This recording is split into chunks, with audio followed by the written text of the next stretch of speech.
truth was a mirror in God's hand, and it fell into pieces. Everyone picked up the piece and called that the truth. So no one has a complete truth. However, when you're conditioned to believe what you want for yourself is not what's best for you, but what everyone wants for you is the best for you, that is not truth. This is a kind of friendship I wish I had. Someone who would tell me their story, and not just the highlight of their story, but the path they actually walked through that made them who they are, the patterns they broke, the unlearning process that they went through. Someone who I can relate to, someone from my culture, someone who understood the upbringing that I came from. And for the longest time, I searched for that person. I searched for them in the books, I searched for them on social media, I searched for them in my surroundings, and I decided I was going to be that person for me. And if you happen to be on this path, if you happen to be on the place that I used to feel stuck, I hope I can help you. I can help you realize it's possible to be on the other side. It is possible to get rid of all the conditioned beliefs, everything that you're taught that you should want. Your life path is so unique, and you will not understand that. You will not see that vision that's given to you with absolute clarity unless you peel yourself layer off layer off layer until you become the most authentic version of yourself. Since I became a wife, since I became a motherhood, I've just been unpeeling off layers and layers of myself that wasn't really a part of me, that was enforced on me, that was conditioned on me, that's expected of me. You see, I came from a picture perfect family. So to everyone that knew us from distance, even from our relatives, they thought that I had a perfect childhood because my parents, they sacrificed a lot for us.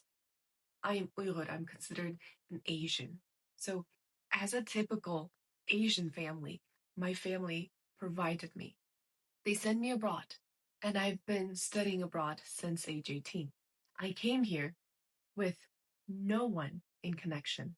Just a few people I knew online, a few of our family friends that I've never met or I've only spoken to a few words. So when I landed, I started fresh. And starting fresh at age 18, that's great. It's fantastic. It is one of a lifetime opportunity. And that's how I saw it. That's why I went all in for it. But the me that was conditioned, that was programmed, didn't survive in this environment long. I met people who screwed me up. I met people who beat me up, even because I was living in such a survival mode that I kept reflecting the most vulnerable and victimizing side of myself, which was easily taken advantage of. More on that story later in my upcoming videos, but I had to find a glorious reason to justify the fact that I was having mental problems, that I was depressed, that I was extremely sad and had no motives about life, but I couldn't tell my parents that because they would be devastated. They send their precious daughter in front of everyone abroad so that they can proudly say they did their job. And they did really, really well because I came from a very small city. My parents came from a very small city. For them, it was a big deal. And I had to hold that image. It was the most difficult decision for me to even step into a therapist office. So much so that I ended up going for the program and getting myself licensed as a therapist. And I went to school for a psychology degree. I have a degree in computer science. I went to corporate. I worked in corporate for 4 years. I hated every minute of it. I fainted at the office. I was taken to hospital in ambulance multiple times. I was earning six-figure, but I hated because the price of earning that income was me completely ignoring my inner voice, the whisper in my head, my own mental health, my own desire. I was constantly living to please my parents, please the conditions that I was programmed, please the society that put a certain standard on me and expected things of me.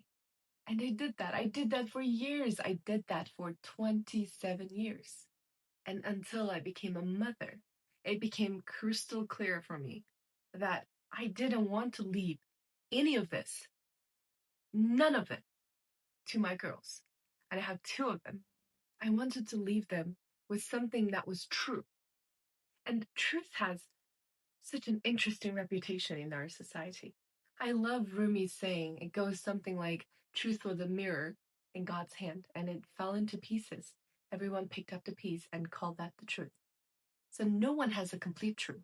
However, when you're conditioned to believe what you want for yourself is not what's best for you, but what everyone wants for you is the best for you, that is not truth.